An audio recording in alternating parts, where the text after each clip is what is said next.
नमस्कार my dear friends, myself DLP changing the way of daily learning platform. स्वागत है आप सभी का टेक्निकल एकेडमी गया के ऑनलाइन प्लेटफॉर्म पे। तो माय डियर फ्रेंड्स, हम लोगों ने प्रीवियस लेक्चर में कंप्यूटर्स का बेसिक कॉन्सेप्ट हम लोग सीखे थे, जिसमें हम लोग स्टडी किए थे कंप्यूटर्स क्या होते हैं, कंप्यूटर्स का क्लासिफिकेशन हम लोग कितने प्रकार से कर सकते हैं, कंप्यूटर्स में आपको कौन कौन से मेन एलिमेंट पाए जाते हैं जो कि हर कंप्यूटर्स में देखने को मिलता है। फिर उसके बाद हम लोग स्टडी किए थे कंप्यूटर्स का यूज हम लोग कैसे कर सकते हैं, कंप्यूटर्स का एप्लीकेशन कहाँ कहाँ है। इन सारी बातों के बारे में हम लोग डिटेल एनालिसिस किए थे। तो हम लोग देखे थे कंप्यूटर्स में, एक बार रिवीजन कर लेते हैं। तो कंप्यूटर्स जो है एक प्रकार का डिवाइस है जो कंपेयर करता है किसी भी ऑब्जेक्ट के डायमेंशन का विथ द स्टैंडर्ड के साथ किसी भी ऑब्जेक्ट के डायमेंशन का कंपैरिजन करने वाला जो डिवाइस होता है, उस डिवाइस का नाम है कंपैरेटर्स। यानी कहने का मतलब, जो वेरिएशन आपको स्टैंडर्ड और ऑब्जेक्ट के डायमेंशन में देखने को मिलेगा, वो वेरिएशन हमें कंपैरिजन करके बताएगा कि भैया आपको वेरिएशन स्टैंडर्ड साइज से आपका ऑब्जेक्ट के डायमेंशन में कितना का वेरिएशन है। तो वो आपको कंपैरिजन करके बताता है एक कंपैरेटर्स। तो आपको कंपैरेटर्स जो होगा से एक प्रकार का कंपेयरिंग डिवाइस होगा जो किसी भी ऑब्जेक्ट के डायमेंशन में जो स्मॉल वेरिएशन आएगा उसको डिटेक्ट करता है, और वो बताता है कि आपका ऑब्जेक्ट जो है वो स्टैंडर्ड साइज से बड़ा है या छोटा है, या ऑब्जेक्ट का साइज स्टैंडर्ड से बराबर है। तो इन सारी बातों के बारे में कंपेयर करके हमें कंपैरेटर्स डिवाइस बताता है। फिर उसके बाद हम लोग देखे थे कंपैरेटर्स में 3 एलिमेंट्स पाए जा रहे हैं, जिनमें से एक एलिमेंट का नाम है सेंसिंग एलिमेंट, दूसरा एलिमेंट होता है उसमें मैग्नीफिकेशन एलिमेंट, थर्ड एलिमेंट होता है डिस्प्ले एलिमेंट। तो तीनों का एक अपना अपना कार्य है। जैसे कि जब किसी ऑब्जेक्ट पर एक प्लंजर टच करता है, और प्लंजर जो है आपको कंपैरेटर्स का एक पार्ट है, तो ये प्लंजर में अगर लीनियर मोशन आता है, ये इसे मूव कराते हैं कंपैरेटर्स को इस डायरेक्शन में, तो ऑब्जेक्ट के सरफेस पे मूव कराने के कारण देखते हैं कि प्लंजर में जो है वो अप एंड डाउन मोशन होता है। यानी कहने का मतलब, इसके डायमेंशन में जो वेरिएशन आ रहा है, उस स्मॉल वेरिएशन को भी प्लंजर जो है वो सेंस कर लेता है, और सेंस करके ये प्लंजर जो है अप एंड डाउन मोशन करने लगता है। तो अब हम लोग बोलेंगे कि ये जो प्लंजर है वो एक प्रकार का सेंसिंग डिवाइस है, जो कि स्मॉल वेरिएशन इन डायमेंशन को भी, इनपुट में स्मॉल वेरिएशन हो रहा है उसको भी सेंस कर रहा है, और सेंस करके plunger up and down motion करता है। तो जैसे ही आपका plunger up and down motion करेगा, तो ये अपना मैसेज जो है वो कंपैरेटर के मैग्नीफाइंग डिवाइसेस के पास पहुंचाएगा। मैग्नीफाइंग डिवाइसेस का काम क्या है कि चूँकि यहाँ पे ऑब्जेक्ट के डायमेंशन बहुत बहुत वेरी वेरी स्मॉल चेंजिंग देखने को मिल रहा था। तो जब अगर वेरी वेरी स्मॉल चेंजिंग देखने को मिलेगा, तो ये अगर इस कंपैरेटर्स में अगर मैग्नीफाइंग डिवाइस नहीं लगे रहेंगे, तो आपका डिस्प्ले पर जो नीडल रहेगा, डिस्प्ले पर जो पॉइंटर पाए जाएंगे, उसमें जो वेरिएशन देखने को मिलेगा वो बहुत बहुत बहुत बहुत छोटा देखने को मिलेगा। वो इतना छोटा देखने को मिलेगा कि उसको हम कंपेयर भी नहीं कर सकते हैं, उसको हम रीड भी नहीं कर सकते हैं अच्छे तरीक़े से कि आपका ऑब्जेक्ट के डायमेंशन में वेरिएशन देखने को मिल रहा है। तो इस प्रॉब्लम को दूर करने के लिए कंपैरेटर्स में मैग्नीफाइंग डिवाइसेस का रहना बहुत ज़रूरी है। तो ये कंपैरेटर्स में मैग्नीफाइंग डिवाइसेस क्या करता है, जो इनपुट में स्मॉल वेरिएशन इन डायमेंशन आ रहा था, उस डायमेंशन को अपने आप वो मैग्नीफाइंग डिवाइसेस, चाहे किसी तरीक़ा से भी, मतलब मैग्नीफाइंग डिवाइसेस उस इनपुट में जो स्मॉल वेरिएशन आ रहा था उसको मैग्नीफाई करके वो अपना मैसेज डिस्प्ले यूनिट पर दे दे रहा था, और वो मैग्नीफाई इतना कर रहा था कि वो हम मैग्नीफाइंग वैल्यू को ईजिली हम रीड कर सकते हैं। जैसे ही आपको रीड एबल आपका डाटा डायल पे आ जाएगा, आपके डायल पे आ जाएगा, पॉइंटर डिफ्लेक्ट करने लगेगा, तो हम बोलेंगे कि भैया जो आपका ऑब्जेक्ट का जो डायमेंशन है वो स्टैंडर्ड से वैरी कर रहा है, बदल रहा है। अगर इसके पॉइंटर में कुछ भी डिफ्लेक्शन नहीं होगा तो मैग्नीफाइंग डिवाइसेस जो है वो इनपुट कुछ भी नहीं ले पाएगा, और कुछ भी नहीं ले पाएगा, जीरो ले पाएगा, तो मैग्नीफाइंग डिवाइसेस कुछ भी नहीं मैग्नीफाई करेगा। यानी कहने का मतलब नीडल आपका पॉइंटर जो है ये कंपैरेटर्स का वो जीरो पे ही रहेगा। तो ये कंडीशन तभी हो सकता है जब स्टैंडर्ड का साइज और ऑब्जेक्ट का साइज दोनों आपस में बराबर हो जाएंगे तब। लेकिन जैसे ही ऑब्जेक्ट का साइज और स्टैंडर्ड का साइज दोनों का साइज बराबर नहीं होगा तो पक्का है कि पॉइंटर जो है से आपका अप एंड डाउन मोशन करेगा। अप एंड डाउन मोशन यानी कहने का मतलब कि आपके ऑब्जेक्ट के डायमेंशन वेरिएशन आएगा, वेरिएशन होगा, तो इस स्मॉल वेरिएशन को ये मैसेज पहुंचाएगा किसके पास, मैग्नीफाइंग डिवाइसेस के पास। और magnifying devices small in variation को, यानी कहने का मतलब इनपुट में जो आपका सबसे छोटा क्वांटिटी में जो वेरिएशन देखने को मिल रहा था उसको भी वो मैग्नीफाई कर रहा था इस लेवल तक कि आपका डिस्प्ले यूनिट पर आप उससे वेरिएशन को रीड कर सकें। अब यहाँ पे मैग्नीफाइंग डिवाइसेस जैसा हम यूज करेंगे उस प्रकार से हम अलग अलग कंपैरेटर्स का नाम देंगे।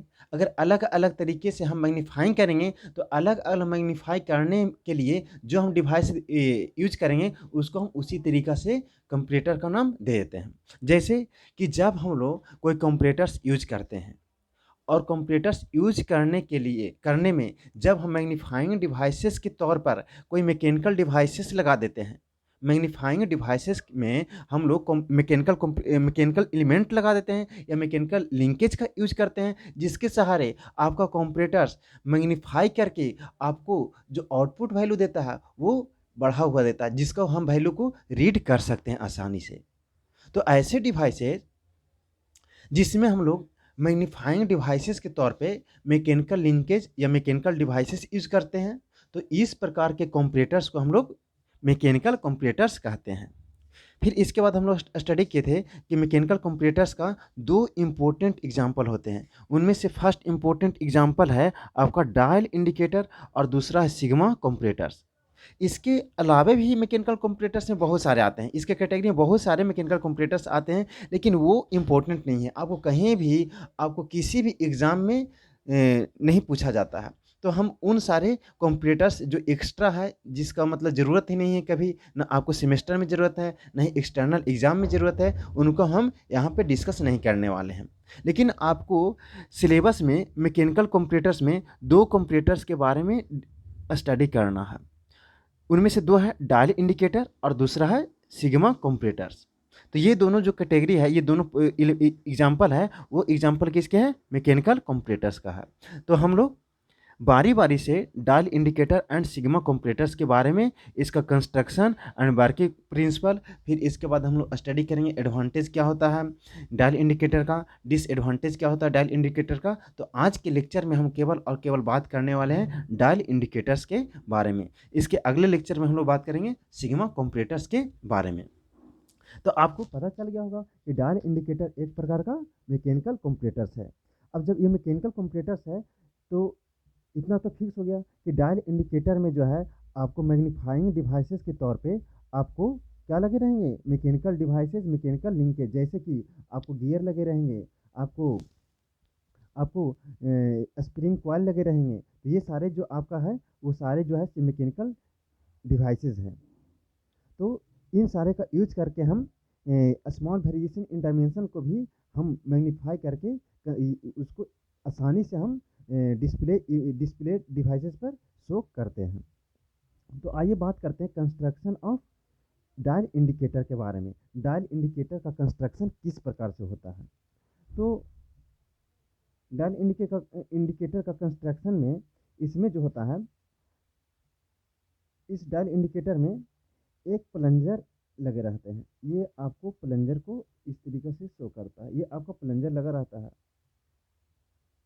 ये प्लंजर है। और ये प्लंजर जो है वर्क पीस और पहले स्टैंडर्ड के साथ टच में रहता है। फिर इस प्लंजर के साथ एक रेक अटैच होते हैं। जब आपका plunger up and down motion करता है तो चूंकि प्लंजर के साथ आपका रेक अटैच है तो प्लंजर के मूवमेंट के कारण रेक भी up and down motion move करेगा। जब आपका रेक मूव करेगा तो चूंकि हम लोग देख रहे हैं यहाँ पे कि आपका पिनियन वन जो है, वो जो पिनियन वन है वो रेक के साथ टच में है। तो जब आपका रेक रेक आपका अप एंड डाउन मोशन करेगा तो ये टॉर्क को ट्रांसमिट करेगा किसके पास, पिनियन नंबर P1 के पास। और पिनियन जो है से क्या करेगा, रोटेशन मोशन करने शुरू करेगा।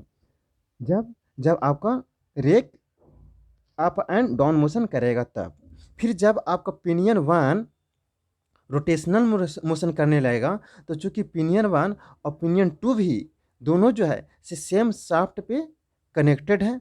तो पिनियन वन जो मूव ये आरपीएम जिस आरपीएम से घूमेगा उतना ही आरपीएम से आपका गियर नंबर वन भी रोटेट करेगा। फिर देख रहे हैं कि आपका गियर नंबर वन और पिनियन नंबर टू दोनों जो है इसे एक्सटर्नल मेशिंग में है। तो ये दोनों जब आपका गियर नंबर पिनियन वन और गियर वन भी दोनों रोटेट करेगा, गियर वन रोटेट करेगा तो गियर वन की रोटेशन के कारण पिनियन टू भी रोटेशन में आएगा। फिर पिनियन टू अगर रोटेट करेगा तो आपका पिनियन टू और गियर टू सेम शाफ्ट पे माउंटेड है। तो आपका पिनियन टू के मूवमेंट के कारण, पिनियन टू के रोटेशन के कारण गियर टू भी रोटेट करना शुरू करेगा। जब गियर टू रोटेट करेगा तो देख रहे हैं gear two and gear three जो है से आपका एक्सटर्नल मेशिंग में है। तो एक्सटर्नल मेशिंग में है तो गियर नंबर टू के मूवमेंट के कारण आपका गियर थ्री भी मूवमेंट करना शुरू करेगा, रोटेशन में आ जाएगा।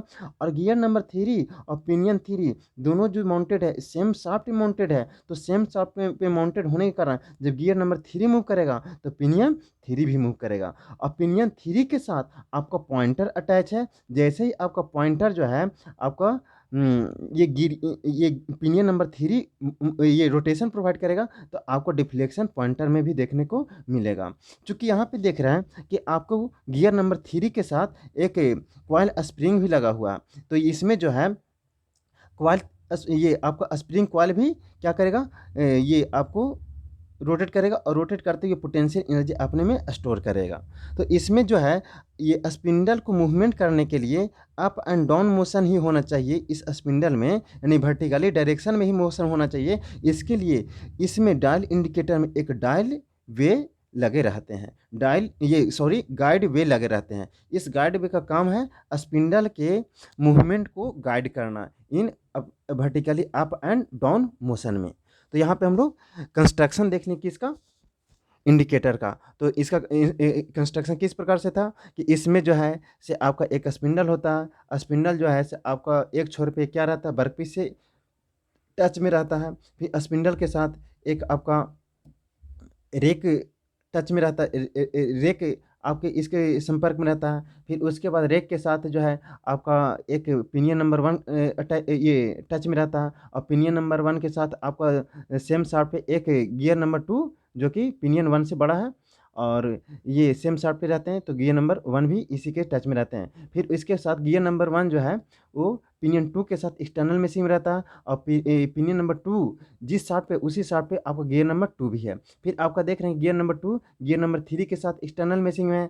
और फिर गियर नंबर थ्री और पिनियन नंबर थ्री जो है से आपको सेम शाफ्ट पे माउंटेड है। आपको पिनियन नंबर थ्री के साथ एक पॉइंटर भी अटैच है। फिर इस पॉइंटर के ऊपर में एक स्केल लगे होते हैं। और फिर ये गियर नंबर थ्री के साथ एक कॉइल स्प्रिंग भी टच में रहता है। ये पोटेंशियल एनर्जी को क्या करता है, स्टोर करता है। फिर आपका इस प्लंजर के साथ एक गाइडवे लगे रहते हैं। इस गाइडवे का काम है इस प्लंजर की मूवमेंट को अप एंड डाउन मोशन को गाइड करना, यानी वर्टिकली डायरेक्शन में मूवमेंट प्रोवाइड करवाना। ये आपका इसका मोशन ऐसा नहीं होना चाहिए कि इस साइड में मूव करे या इस साइड में मूव करे। ये जब भी मूव करेगा ये ट्रांसलेट करेगा तो केवल vertically up and down motion में। तो इस प्रकार से इसका कंस्ट्रक्शन होता है डायल इंडिकेटर का। अब हम लोग पढ़ करके देख लेते हैं क्या क्या बोला गया है। तो पहले बोला गया है it consist of A plunger spindle.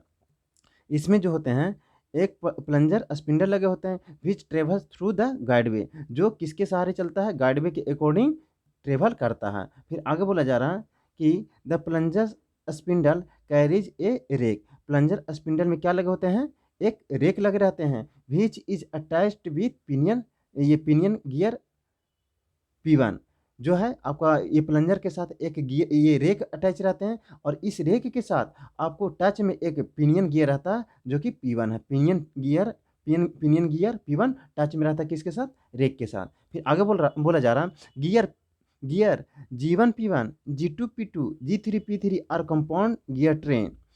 आपको G1 P1, G2 P2, G3 P3 जो है से आपको एक क्या बनाता है अरेंजमेंट, कंपाउंड गियर ट्रेन बनाता है। इन भी जिसमें G1 P1 जो है माउंटेड ऑन सेम शाफ्ट, जिस पे आपको G1 P1 जो है वो दोनों सेम शाफ्ट पे माउंटेड रहते हैं। सिमिलरली इसी तरीके से G2 P2 भी आपको सेम शाफ्ट पे माउंटेड रहेंगे, और G3 P3 भी आपको सेम शाफ्ट पे इंडिविजुअली अपने अपने शाफ्ट पे क्या रहते हैं, माउंटेड रहते हैं। फिर आगे बोला जा रहा है कि G1 and P2, G1 gear number 1 and pinion number 2 and gear number 2 and gear number 3, ये दोनों जो है आपका एक्सटर्नल मेशिंग में रहते हैं। तो इस प्रकार से डायल इंडिकेटर का ये क्या है आपका कंस्ट्रक्शन, यानी कि संरचना इस तरीके से होता है। तो आपको कंस्ट्रक्शन के बारे में समझ में आ गया होगा, हर पार्ट को समझ में आ गया होगा कि कौन सा पार्ट कहाँ पे किसके साथ अटैच रहता है। अब हम लोग देखते हैं यहाँ पे आपका ये स्लीप गेजेज है। वर्किंग ये वर्क पीस के साथ साथ ये सामने में आपको क्या लगे रहते हैं, स्लिप गेजेज। पहले जो इस डायल इंडिकेटर का जो हम लोग सेट करते हैं, पहले इस स्लिप गेजेस के हाइट पे ही सेट करते हैं। इसके नीडल को पहले 0 पर सेट करते हैं, उसके बाद इसका मूवमेंट प्रोवाइड करते हैं। तो ये आपका कंस्ट्रक्शन रहा किसका, डायल इंडिकेटर का। अब हम लोग स्टडी करेंगे working principle of dial indicator. Dial indicator का वर्किंग प्रिंसिपल क्या होता है, किस प्रकार से डायल इंडिकेटर काम करता है, इसके बारे में हम लोग देखते हैं। तो इसका वर्किंग प्रिंसिपल को हम लोग समझते हैं पहले। तो इसका वर्किंग प्रिंसिपल क्या है, हम लोग तो अभी कंस्ट्रक्शन इसका देख लिए थे। सेम जो आपका ऊपर में इसके पहले मतलब कि पेज में आपको कंस्ट्रक्शन बताया गया था, वही कंस्ट्रक्शन यहाँ पे शो किया गया है। तो ये किस प्रकार से काम करता है, हम यहाँ पे अब कंस्ट्रक्शन की बात नहीं करेंगे कि इसमें कौन कौन से एलिमेंट कहाँ कहाँ किसके अटैच में रहता है।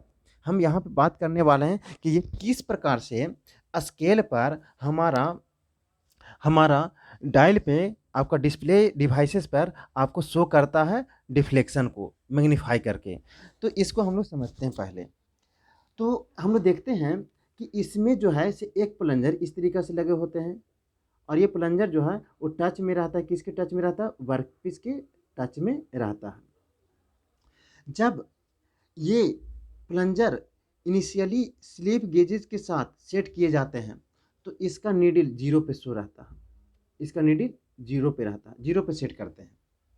फिर उसके बाद इसमें अगर हम वर्कपीस के सरफेस की ओर इस कंपैरेटर्स डिवाइस को मूव कराते हैं, तो हम देखते हैं कि अगर वर्कपीस के डायमेंशन में थोड़ा भी स्लिप गेजेस के डायमेंशन से वैरी करेगा, तो हम देखेंगे कि इस स्लिप गेज में जो प्लंजर लगे हुए हैं, इसमें जो है vertically up and down motion होने लगता है। ये vertically up and down motion को गाइड करने के लिए एक गाइडवेज लगे होते हैं। इस गाइडवे के अकॉर्डिंग ही ये प्लंजर हमारा अप एंड डाउन मोशन करता है।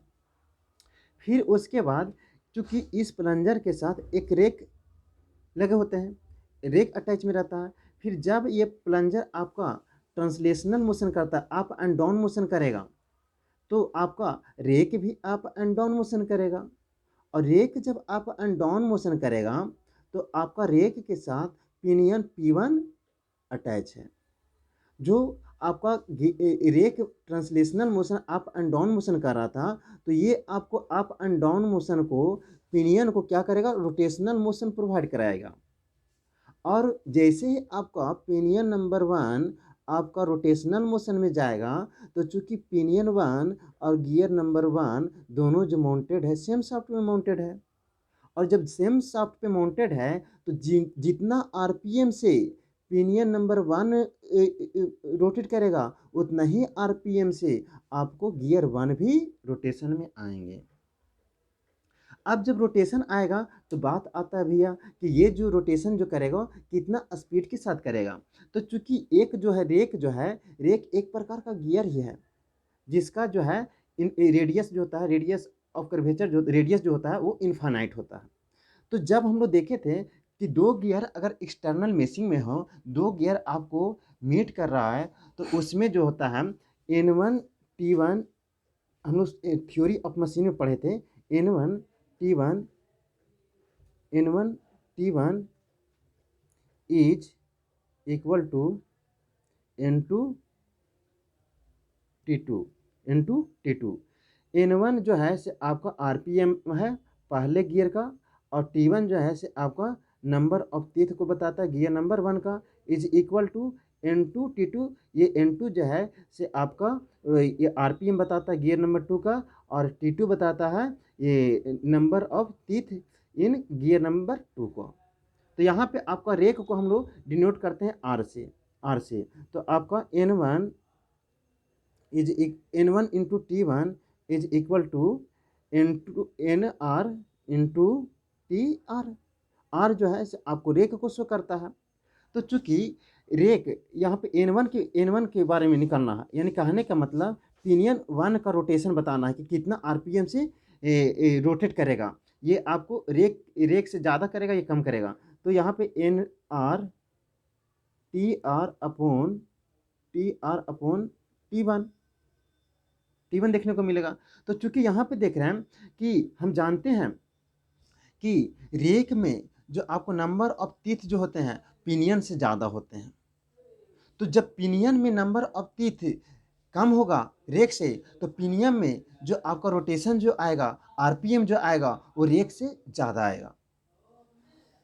क्यों? क्योंकि आपका रेक का नंबर ऑफ टीथ जो है वो ज़्यादा है किससे? पिनियन के टीथ से। तो इसका जो वैल्यू जो है वो एक से ज़्यादा आएगा। तो यहाँ पर रोटेशन जो आएगा आपका पिनियन नंबर 1 में वो ज़्यादा देखने को मिलेगा। तो ये जो है आपका यहाँ पे आपका रोटेशन जो है से बढ़ा हुआ स्पीड यहाँ पे आपको मिलेगा। इस पिनियन नंबर 1 पर आपको क्या मिलेगा? बढ़ा हुआ स्पीड मिलेगा। माना कि ये जो है रेक जो है इनिशियली आप डायरेक्शन में मूव कर रहा है, ऊपर डायरेक्शन मूव कर रहा है, तो इस पिनियन को anti clockwise direction movement provide करेगा। चूँकि यहाँ पे रेक से बढ़ा हुआ स्पीड मिल रहा है अभी पिनियन 1 को, और यह भी देख रहे हैं कि पिनियन 1 और गियर 1 दोनों जो है सेम शाफ्ट पे माउंटेड है। अब जब सेम शाफ्ट पे माउंटेड है तो जितना आपका P1 का स्पीड होगा, P1 का रोटेशन का स्पीड होगा, उतना ही आपका गियर नंबर 1 का स्पीड होगा रोटेशन का। क्यों? क्योंकि दोनों जो है सेम शाफ्ट पे माउंटेड है। फिर हम लोग देख रहे हैं कि गियर नंबर 1 एंड पिनियन 2 दोनों जो है से एक्सटर्नल मेशिंग में है, और गियर नंबर 1 का जो नंबर ऑफ टीथ है वो ज़्यादा है पिनियन 2 के नंबर ऑफ टीथ से। तो अब जो है यहाँ पे पिनियन नंबर 2 पर जो है वो स्पीड इसके गियर नंबर 1 के डायरेक्शन को उल्टा में मिलेगा, और उल्टा में मिलेगा तो ये जो है से आपका number of teeth on gear number 1 is greater than number of teeth on gear number ये पिनियन 2। जब यहाँ पे पिनियन 2 का जो है नंबर ऑफ टीथ कम है, तो यहाँ पे ऑब्वियसली है कि आपको N1 T1 into N2 T2 के रिलेशन से आपका N2 T2 के रिलेशन से आपका जो मिलेगा वो गियर नंबर 2 ये पिनियन 2 पे आपका जो है बढ़ा हुआ स्पीड मिलेगा, और वो भी गियर नंबर 1 की डायरेक्शन के अपोजिट डायरेक्शन में। अब यहाँ पे पिनियन 1 पे आपको बढ़ा हुआ स्पीड मिला था एज कंपेरिजन टू रेक, और यहाँ पे अब जो है गियर नंबर 1 से जो है पिनियन 2 पर बढ़ा हुआ स्पीड मिल रहा है। अब बढ़ा हुआ स्पीड यहाँ पे मिल गया, यानी कहने का मतलब जो स्मॉल वेरिएशन इन डायमेंशन हो रहा था उसमें धीरे धीरे क्या हो रहा है? वेरिएशन देखने को मिल रहा है। अब चूंकि जो है गियर 2 जो है से गियर नंबर 3 से क्या है? माउंटेड है। ये pinion 2 and gear number 2 pinion 2 and gear number 2 जो है दोनों सेम शाफ्ट पे माउंटेड है। सेम शाफ्ट पे माउंटेड होने के कारण जो बढ़ा हुआ स्पीड सेकेंड टाइम बढ़ा हुआ RPM मिला वो जो है वो पिनियन 2 पे मिला था तो उतना ही स्पीड के साथ उतना ही वही डायरेक्शन में पिनियन गियर 2 भी रोटेशन में आएगा। तो इसका एंटी क्लॉकवाइज डायरेक्शन था तो इसका क्लॉकवाइज डायरेक्शन मिलेगा, इसका भी डायरेक्शन क्या मिलेगा, गियर 2 का भी क्लॉकवाइज डायरेक्शन मिलेगा। अब गियर 2 का डायरेक्शन जो होगा और ज़्यादा बढ़ा हुआ मिला एज कंपेरिजन टू रेक। अब बढ़ा हुआ मिला तो अब क्या हुआ, अब क्या हुआ अब क्या हुआ कि उसके बाद हम लोग देख रहे हैं कि गियर 2 जो है गियर 3 के साथ एक्सटर्नल मेशिंग में है। तो जितना आरपीएम से आपका गियर नंबर 2 जो है वो रोटेट करेगा उतना आरपीएम के साथ गियर नंबर 3 नहीं रोटेट करेगा, क्योंकि ये जो है गियर नंबर 3 जो है वो बड़ा है और बड़ा है तो यहाँ पे और बढ़ा हुआ आपका आरपीएम मिलेगा। तो गियर नंबर 3 पर जो आपको आरपीएम मिलेगा और ज़्यादा बढ़ा हुआ मिलेगा। अब ज़्यादा बढ़ा हुआ मिलेगा तो चूंकि गियर नंबर 3 और पिनियन 3 आपको दोनों सेम शॉफ्ट पे माउंटेड है तो दोनों का आपका जो है सेम स्पीड होगा, लेकिन इसका जो डायरेक्शन गियर नंबर 3 का डायरेक्शन जो होगा वो पिनियन गियर 2 के कंपेरिजन में उल्टा होगा, क्योंकि एक्सटर्नल मेशिंग में। तो जब ये क्लॉकवाइज डायरेक्शन में गियर नंबर 2 है तो इसका डायरेक्शन एंटी क्लॉकवाइज डायरेक्शन में होगा। तो पिनियन 3 का भी रोटेशन एंटी क्लॉकवाइज डायरेक्शन में होगा। तो पिनियन 3 जैसे ही एंटी क्लॉकवाइज डायरेक्शन में मूव करेगा तो आपका पॉइंटर भी एंटी क्लॉकवाइज डायरेक्शन में मूव करेगा। तो इसी प्रकार से अगर प्लंजर आपका डाउनवर्ड मोशन में रहेगा तो डाउनवर्ड मोशन में होने के कारण से आपका यहाँ पे फाइनली जो है नीडल आपको क्लॉकवाइज डायरेक्शन में रोटेशन में आएगा। तो यहाँ पे आपको इस प्रकार से आपका नीडल जो है आपको क्या करता है, पॉइंटर जो है डिफ्लेक्शन को शो करता है, जिसको हम लोग आसानी से पढ़ रीड कर सकते हैं। फिर हम लोग देख रहे हैं कि आपका गियर नंबर 3 के साथ आपका स्प्रिंग का कॉइल जो है वो अटैच है, वो टच में है। तो जैसे आपका गियर नंबर 3 ये रोटेट करेगा तो उसी तरीका से आपका कॉइल स्प्रिंग में पोटेंशियल एनर्जी क्या हो जाएगा, स्टोर हो जाएगा। फिर जब पोटेंशियल एनर्जी स्टोर होगा तो फाइनली अगर जब आपको प्लंजर को इनिशियल पोजीशन में जाना रहेगा तो ये पोटेंशियल एनर्जी जो आपका स्प्रिंग कॉइल में स्टोर है वो रिलीज कर देगा। तो रिलीज जैसे ही करेगा तो आपका ये सारे गियर जो है जिस डायरेक्शन में पहले मूव कर रहे थे उसके अपोजिट डायरेक्शन में मूव करते हुए फाइनल जो है प्लंजर अपना इनिशियल पोजीशन में चला जाएगा। तो इस तरीका से कोई भी डायल इंडिकेटर वर्क करता है। तो इन सारी चीज़ों को हम यहाँ पे लैंग्वेज के माध्यम से सब कुछ पढ़ करके बता देते हैं। ऐसे आपको सारा कुछ यहाँ पे हम डिस्कशन कर चुके हैं कि डायल इंडिकेटर किस प्रकार से वर्क करता है। तो देखते हैं यहाँ पे working principle of dial indicator. It works on the principle of converting linear movement into angular. यहाँ पे जो कह रहा है ये वर्क करता है किस पे आधारित है, लीनियर मोशन को किस में कन्वर्ट करना, एंगुलर मोशन में। एंगुलर मोशन क्यों बोला गया है, क्योंकि यहाँ पे जो है प्लंजर जो है vertically up and down direction move कर रहा है और इसके साथ रेक लगे रहते हैं और एक जो है अप एंड डाउन मोशन करेगा और एक के साथ एक पिनियन अटैच है। तो पिनियन जो है आपका स्मॉल गियर होता है और ये जैसे ही स्मॉल गियर है तो ये जो है आपको रोटेशनल मोशन में आएगा। रोटेशनल मोशन में आएगा तो यानी कहने का मतलब इसका जो मोशन होगा वो एंगुलर मूवमेंट होगा। ठीक है। और ये एंगुलर मूवमेंट होगा यूजिंग रेक एंड पिनियन। ये एंगुलर मूवमेंट किस प्रकार से होता है, रेक एंड पिनियन की हेल्प से। फिर कह रहा it uses gear train for it uses gear train for magnification. और इसमें जो है से हम लोग मैग्निफिकेशन के लिए क्या यूज करते हैं, गियर ट्रेन यूज करते हैं। आपको यहाँ पे बोला गया G1 P1 G2 ये P2 G2 P3 G3 जो है आपका कंबाइंड जो है कम्बिनेशन क्या बनाता है, गियर ट्रेन अरेंजमेंट बनाता है। तो आपको बोला जा रहा है कि ये गियर ट्रेन जो है आपको मैग्निफिकेशन को इंक्रीज करने में, मैग्निफिकेशन किसी भी स्मॉल वेरिएशन इन क्वांटिटी को क्या करता है, डायमेंशन को क्या करता है, मैग्नीफाई करता है। And scale pointer as indicating devices, और स्केल पॉइंटर जो रहता है वो इंडिकेटिंग डिवाइसेज की तरीका से काम करता है।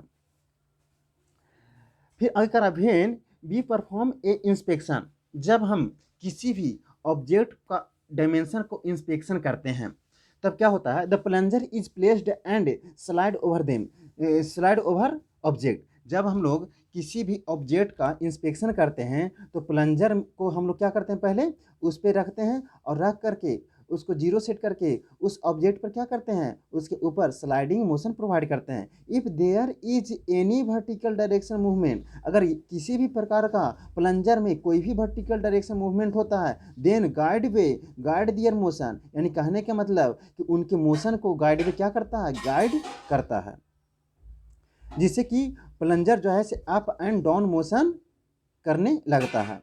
फिर कह रहा है since rack is attached with plunger, चूंकि जो है रैक जो है वो किसके साथ अटैच है, प्लंजर के साथ। Then it also moves in vertically direction में, चूंकि जो है आपका प्लंजर जो है वो प्लंजर के साथ क्या लगा हुआ है, रेक लगा हुआ है। तो प्लंजर जब वर्टिकली डायरेक्शन में अप एंड डाउन मोशन करेगा तो रेक भी वर्टिकली डायरेक्शन में अप एंड डाउन मोशन करेगा, क्योंकि प्लंजर के साथ क्या लगे हुए हैं, रेक लगे हुए हैं। तो यही बोला जा रहा है।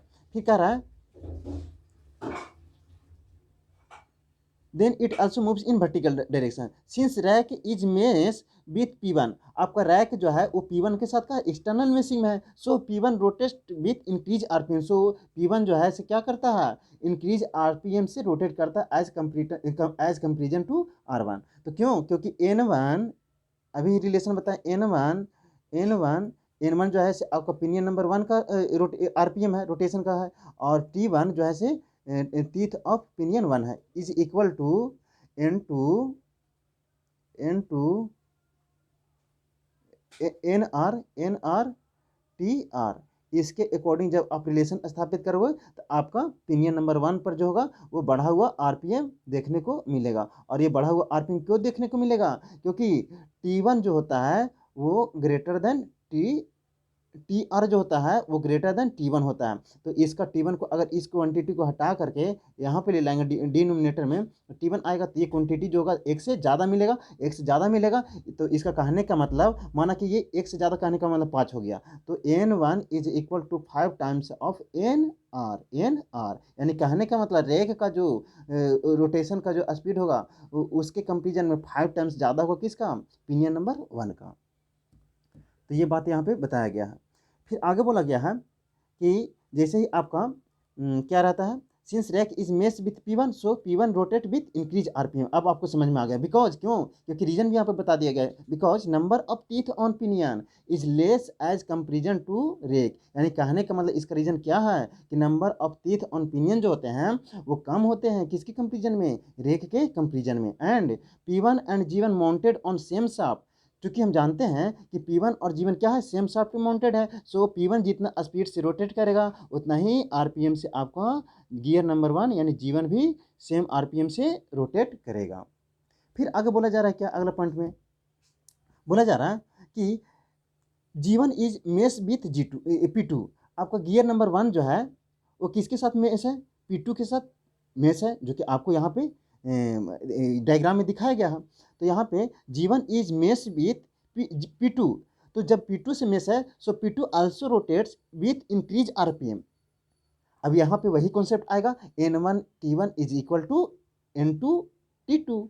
तो यहाँ पे चूंकि देख रहे हैं कि गियर नंबर 2 का नंबर ऑफ टीथ क्या है, ज़्यादा है कि किससे, पिनियन 2 से। तो जब गियर नंबर 1 का नंबर ऑफ टीथ ज़्यादा है पिनियन 2 से, तो अब है कि यहाँ पे पिनियन नंबर 2 पर जो होगा वो नंबर ऑफ रिवोल्यूशन यानी नंबर ऑफ रोटेशन का जो स्पीड आएगा वो ज़्यादा देखने को मिलेगा। यानी कहने का मतलब पहले रेक से ज़्यादा स्पीड किस पे है, पिनियन नंबर 1 पे, और पिनियन नंबर 1 जितना आरपीएम से रोटेट करेगा उतना ही स्पीड से G1 भी रोटेट करेगा। अर्थात कहने का मतलब रेक से ज़्यादा बढ़ा हुआ स्पीड कहाँ पे मिला, G1 पे मिला। G1 के साथ क्या है, P2 जैसे एक्सटर्नल मेसिंग में है, तो एक्सटर्नल मेसिंग में होने के कारण यहाँ पे number of teeth gear number 1 का ज़्यादा है एज कंपेरिजन टू पिनियन 2। तो यहाँ पे पिनियन 2 पर जो है वो बढ़ा हुआ स्पीड मिलेगा। अब और भी ज़्यादा बढ़ गया पहले के कंपेरिजन में। अब यहाँ पिनियन नंबर 2 जो है बढ़ा हुआ स्पीड ये अचीव करेगा, तो इसके साथ आपको सेम शाफ्ट पे पिनियन ये गियर 2 भी अटैच में है, सेम शाफ्ट पे माउंटेड है, और माउंटेड है तो जितना स्पीड से बढ़ा हुआ स्पीड से P2 रोटेट करेगा उतना ही स्पीड से G2 भी आपका रोटेशन करेगा। फिर G2 रोटेट करेगा। फिर आगे बोला क्या कह रहा है, इसी का सारा रीजन बताया गया है कि G1 is mesh with P2 So P2 also rotate with increased RPM because number of teeth on G1 is greater than P2. आपको अभी हम रीजन इसका बताएं. Hence G2 also rotate with P2 with same RPM. जैसे P2 आपका बढ़ा हुआ speed gain करेगा तो उतना ही स्पीड के साथ बढ़ा हुआ स्पीड के साथ आपका गियर नंबर 2 भी क्या करेगा, रोटेशन में आएगा. अब जब ये रोटेशन में आएगा, ये एक्चुअली जो है आपका गियर नंबर 2 जो है ना, वो आपके पिनियन नंबर 1 से अटैच नहीं है, आपको पिनियन नंबर 2 से अटैच नहीं है. आपको यहाँ पे फिगर जो है थोड़ा सा गलत ड्रॉ कर दिया गया है. तो आप जब अगर फिगर बनाइए ना तो आपको पिनियन नंबर 1 से टच नहीं कराइएगा गियर नंबर 2 को. यहाँ पे गियर नंबर 2 जो है से क्या है, गियर नंबर 3 के साथ एक्सटर्नल मेशिंग में है. फिर आगे बोला जा रहा है कि gear number 3 is external mesh with G2. अभी बताएं कि गियर नंबर 2 जो है गियर नंबर 3 के साथ क्या है, एक्सटर्नल मेशिंग में है. सो gear number 3 also rotate with increase RPM N3. यानी कहने का मतलब अब यहाँ पे पहले के कंपेरिजन में 3 टाइम्स और स्पीड बढ़ जाएगा, जो कि हमें ये इमेजिन होगा कहाँ पे, पिनियन गियर नंबर 3 पे. तो यहाँ पे बोला जा रहा है कि gear number 3 is in external mesh with G2. So G3 also rotate with increased RPM N3 because number of teeth on G3 is less than G2. यानी कहने का मतलब हाँ इज लेस देन G2, यानी कहने का मतलब number of teeth on G2 जो है, G2 पर जो नंबर ऑफ टीथ ज़्यादा है एज कंपेरिजन टू G3. तो अब जो है RPM किस पे ज़्यादा मिलेगा, G3 पे ही मिलेगा ऑब्वियसली, क्योंकि रिलेशन होता है. आपको थ्योरी ऑफ मशीन में बताया गया था N1 T1 is equal to N2 T2. तो इसके रिलेशन को आप अगर ऑब्जर्व करिएगा तो आपको पता चलेगा सॉरी आपको पता चलेगा कि आपको गियर नंबर 3 पर जो है वो बढ़ा हुआ स्पीड आपको प्राप्त होगा, वो स्पीड आपको N3 प्राप्त होगा. फिर आगे कह रहा है कि P3 also rotate with same RPM. क्यों सेम RPM पर, क्योंकि पिनियन 3 और गियर 3 दोनों जो है सेम शाफ्ट पे माउंटेड है.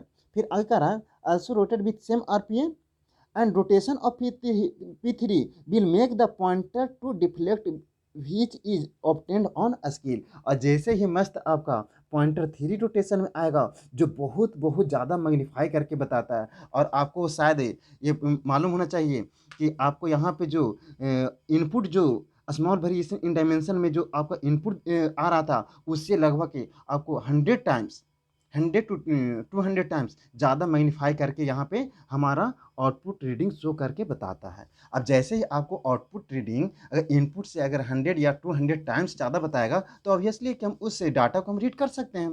तो जैसे ही आपका P3 रोटेट करेगा तो P3 के साथ आपका क्या अटैच है, ये पॉइंटर अटैच है. जैसे P3 रोटेट करेगा तो आपका मस्त पॉइंटर भी रोटेशन करने लगेगा. और जब जैसे आपको रोटेशन करेगा तो हम बोलेंगे कि भैया आपके ऑब्जेक्ट के साइज में, आपके वर्कपीस के साइज में वेरिएशन देखने को मिल रहा है. तो इस तरीक़ा से एक डायल इंडिकेटर इस तरीक़ा से अपना वर्किंग प्रिंसिपल इस तरीक़ा से काम करता है. फिर आगे भी कह रहा है कि इसके साथ क्या है, कॉइल स्प्रिंग भी लगे हुए हैं. तो अब कॉइल स्प्रिंग क्यों लगे हुए हैं मेरे भाई, तो इसके बारे में बात आता है कॉइल स्प्रिंग का काम क्या होता है. तो यहाँ पे बोला गया है व्हेन G3 रोटेट, जब G3 रोटेट करता है तो potential energy is stored in coil spring. जब आपका गियर नंबर 3 रोटेशन में रहेगा, तो ये रोटेशन में रहेगा तो देख रहे हैं कि गियर नंबर 3 के साथ हमारा कॉइल स्प्रिंग जो है वो टच में है. और जब ये गियर नंबर 3 रोटेट करेगा तो आपके कॉइल स्प्रिंग में क्या आएगा, एक पोटेंशियल एनर्जी स्टोर हो जाएगा. अब ये पोटेंशियल एनर्जी क्यों स्टोर करेगा, क्योंकि अगर यहाँ पे खुदा न खास इस पोटेंशियल एनर्जी को अगर हम स्टोर करने का डिवाइस अगर कॉइल स्प्रिंग नहीं लगाते तो देखते क्या होता है इसके साथ क्या होता कि ये गियर नंबर 3 रोटेट करता, यहाँ पे पोटेंशियल एनर्जी स्टोर नहीं होता. पुनः अगर हमें पॉइंटर को हमें 0 पर लाना रहता, यानी कहने का मतलब कि आपको ये जो प्लंजर है, प्लंजर को ओरिजिनल पोजीशन में आना रहता, इनिशियल पोजीशन में आना रहता, तो भैया ये एनर्जी स्टोर करके रखता ही नहीं, तो कौन सी एनर्जी के कारण ये जो है से अपना मतलब कि ओरिजिनल पोजीशन पे आता. तो इसके लिए जब पॉइंटर को आपको 0 पर आने के लिए या फिर स्पिंडल को ये आपका प्लंजर है, प्लंजर को ओरिजिनल पोजीशन पे आने के लिए ये गियर नंबर 3 के साथ एक कॉइल स्प्रिंग को अटैच कर देते हैं। और कॉइल स्प्रिंग का काम क्या है, ये पोटेंशियल एनर्जी को क्या कर देता है, स्टोर कर लेता है। और स्टोर करके जब आपको इनिशियल पोजीशन में जाना रहता है, किसको, स्पिंडल को, ये प्लंजर स्पिंडल को, तो ये पोटेंशियल एनर्जी कॉइल स्प्रिंग क्या कर देता है, रिलीज कर देता है। रिलीज करेगा तो जिस डायरेक्शन में इसका मूवमेंट हो रहा था गियर का, उसके अपोजिट डायरेक्शन में मूवमेंट अब होना शुरू होगा, क्योंकि यहाँ पे आपका पोटेंशियल एनर्जी क्या हो रहा है, रिलीज हो रहा है। जैसे अपोजिट डायरेक्शन में रोटेट होगा तो सारे अपोजिट डायरेक्शन में पहले मोशन के डायरेक्शन को अपोजिट डायरेक्शन मूव करेंगे, और मूव करेंगे तो फाइनली जो है आपका ये जो है प्लंजर जो है वो अपना इनिशियल पोजीशन में पहुंच जाएगा। तो इस तरीका से डायल इंडिकेटर वर्क करता है। तो यही बात बोला गया है, when G3 rotates potential energy is stored in coil spring. जब G3 रोटेट करता है तो पोटेंशियल एनर्जी किस में स्टोर हो जाता है, कॉइल स्प्रिंग में। When plunger slides and crosses variation zone and potential energy is release and plunger and point return to its initial position. यानी कहने का मतलब, जब ये आपको ये कॉइल स्प्रिंग अपना पोटेंशियल एनर्जी जो स्टोर किया था इसको अगर रिलीज कर देता है तो आपका सारा ये क्या होता है, सारा अपोजिट डायरेक्शन मूव करने लगता है। और मूव करने के बाद फिर फाइनली जो है से आपका प्लंजर जो है वो इनिशियल पोजीशन में पहुंच जाता है। तो ये आपका इस तरीका से वर्किंग प्रिंसिपल रहा किसका, डायल इंडिकेटर का। अब हम लोग पढ़ेंगे advantage of dial indicator. Dial indicator का एडवांटेज क्या है। तो यहाँ पे बोला गया है एडवांटेज में, पहला एडवांटेज क्या बताया गया है कि इजीली रीडेबल। ये जो है से छोटे वेरिएशन को इतना बड़ा मैग्नीफाई करके आउटपुट रीडिंग देता है कि उस आउटपुट की डाटा को हम डायल के ये डिस्प्ले डिवाइसेस पर इजीली हम उसको क्या कर सकते हैं, पढ़ सकते हैं। तो इसका एक बहुत बड़ा ये एडवांटेज है कि ये जो है इतना बड़ा मैग्नीफाई कर देता है कि वो जो डाटा रहता है वो रीडेबल होते हैं, उसको हम इजीली रीड कर सकते हैं। फिर दूसरा एडवांटेज क्या है, compact and robust in construction. इसका कहने का मतलब है कि इसका जो कंस्ट्रक्शन जो रहता है कॉम्पैक्ट यानी ठोस रहता है, और रोबस्ट यानी कि मजबूत रहता है। और जब ये ठोस और मजबूत रहेगा तो यानी कहने का मतलब इसको आसानी से अगर हम कहीं भी ले जा सकते हैं, और ये अगर कहीं ले जाएंगे तो इसमें अगर टीयर और बियर होने के चांसेस नहीं रहेंगे। क्यों, क्योंकि ये जो है ठोस और मजबूत होते हैं, किसमें, कंस्ट्रक्शन में। फिर आगे कह रहा है no need of power supply. इसमें जो है किसी भी एक्स्ट्रा बिजली की जरूरत नहीं पड़ती है। सबसे बड़ा एडवांटेज ये है कि इसमें किसी प्रकार का एक्सटर्नल पावर सप्लाई नहीं करना पड़ता है। तो ये आपका इसका एडवांटेज हुआ डायल इंडिकेटर का। फिर आपका फोर्थ आपका एडवांटेज है पोर्टेबल। ये जो है से पोर्टेबल होते हैं, आपको इजी टू हैंडल, इसको आसानी से हैंडल कर सकते हैं। Can be set very quickly. और इस कंप्यूटर को, डायल इंडिकेटर को हम बहुत आसानी से और जल्दी इसको सेट कर भी सकते हैं जब हमको किसी भी मास प्रोडक्शन में किसी भी जॉब को कंपेयर करना होता है तब। फिर आगे बोला जा रहा है कि semi skill labour can operate them. और इसके लिए आपको किसी भी ज़्यादा स्किलफुल वर्कर की जरूरत नहीं पड़ता, आपको इसके लिए किसी भी वर्कर को ट्रेनिंग देने की जरूरत नहीं पड़ता। सेमी स्किल वर्कर भी इस डायल इंडिकेटर को आसानी से ऑपरेट कर सकता है। तो ये इसका एडवांटेज है। फिफ्थ सिक्स में बताया जा रहा है सिंपल इन ऑपरेशन। और इसका जब आपको सेमी स्किल वर्कर अगर आप सेमी स्किल वर्कर अगर इसको ऑपरेट कर लेगा आसानी से, तो आप समझ सकते हैं कि इसका ऑपरेशन करना क्या होगा, आसान होगा। फिर अगला एडवांटेज क्या कर रहा है, removable contact point if worn out. यानी कहने का मतलब जो पॉइंटर जो है, तो पॉइंटर का जो आपका ये नीप रहता है, जो आपका ये पॉइंट रहता है इस तरीका से ट्रेंगल शेप में रहता है, तो उसमें अगर किसी तरीका से वार्न आउट हो जाता है यानी घिसाव हो जाता है, तो आपका क्या हो जाएगा, उसको आसानी से हम क्या कर सकते हैं, रिमूव करके दूसरा हम पॉइंटर वहाँ पे लगा सकते हैं। तो ये इसका मेन एडवांटेज हो गया। फिर आगे बोला जा रहा है disadvantage of dial indicator. Dial indicator का डिसएडवांटेज क्या क्या है। तो यहाँ पे बोला जा रहा है कि wear of plunger gear pinion etc lead to error in measurement. जैसे आपको प्लंजर मूव करेगा तो मूव होने के कारण प्लंजर के साथ रेक लगे हैं और रेक के साथ क्या लगे हुए हैं, पिनियन गियर लगे हुए हैं। तो यहाँ पे मोशन के कारण इसे वियर होने का चांस रहता है, जिससे जैसे ही वियर होगा तो आपका मेजरमेंट में जो आएगा वो कंपेरिजन में जाए आएगा, आपको एक्यूरेट नहीं आ सकता है जल्दी। तो यहाँ पे आपका डिसएडवांटेज यह भी है कि आपको कुछ समय के बाद पिनियन और गियर में वियर या फिर प्लंजर में वियर देखने को मिलता है, घिसाव देखने को मिलता है, जिससे आपका मेजरमेंट में क्या आ सकता है, एरर आ सकता है। Less accuracy due to more number of moving part, यानी कहने का मतलब ये जो है वो लेस एक्यूरेट होता है। और लेस एक्यूरेट होने का मेन वजह क्या है, क्योंकि इसमें बहुत ज़्यादा संख्या में क्या पाए जाते हैं, मूविंग पार्ट पाए जाते हैं। फिर आगे बोला जा रहा है low accuracy due to present of backlash in rack pinion और गियर ट्रेन।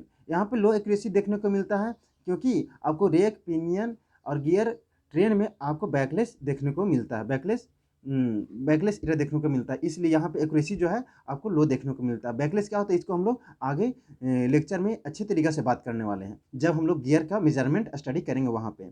फिर आगे बात बताया जा रहा है limited range of dial indicator because of fixed scale. यहाँ पे जो स्केल जो रहते हैं फिक्स्ड रहते हैं, तो यहाँ पे ये नहीं है कि आपको बहुत बड़ा मतलब कि रेंज है कि आपको डिफ्लेक्शन कितना भी रेंज में आप करवा सकते हैं। तो यहाँ पे रेंज जो रहता है डायल इंडिकेटर का वो क्या रहता है, लिमिटेड रहता है, क्योंकि स्केल जो रहते हैं फिक्स होते हैं।